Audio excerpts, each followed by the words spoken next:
Welcome back, adventurer. It is now Tuesday, and thank you for logging in. Cloudy with a chance of anxiety or perhaps some paranoia today for the Sagittarius. We're all going to be emotionally tested. The moon is ruling the day, so we're all kind of led by our emotions first. Logic is coming second. And today the moon is crossing over Pluto. Now, the moon moving to Pluto, it's the emotional follow-through of last month's lesson, which was self-esteem, self-confidence, and your ability to produce, okay, how productive you are. And having the moon cross Pluto, Pluto is the regenerative energy. It's the recycling bin of the solar system. That means you're going to recycle some old emotions or emotional attachment to self-esteem or self-confidence. So this is almost like the emotions catching up to what you learned or didn't learn. So what I predict is you will be called to let go of an old emotional attachment.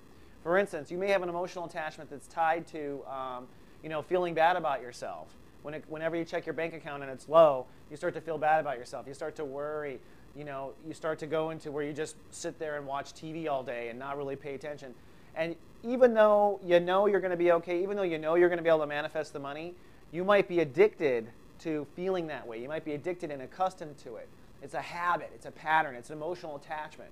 So that is an opportunity to let go of it. Try to emotionally respond differently. Or this could be that when you were a kid, you were the fat little kid that everyone picked on, and so you've always had bad self-esteem, and so there's a lot of pain, and maybe you're feeling good at work, or maybe when someone makes some sort of a joke in the lunchroom today at work, and that reminds you of that fat little kid that got picked on, and so that brings up all the pain. Well, that's emotional attachment to the past, okay? We can't move forward and create a healthy self-esteem if you're going to be holding on to these old resentments or pain or letting yourself fall into these bad weed behavior patterns right now. And I think that's the opportunity the moon is presenting. Also, the sun, in Chapter 3 of Sun in Aquarius, which means that you will be triggered or tested on whether or not you let this attachment pull you into a mind game or a bad attitude. That's what you're working on this month, too, the right attitude, managing your thoughts, making your thoughts work for you. So don't let yourself get pulled into that either, Sag.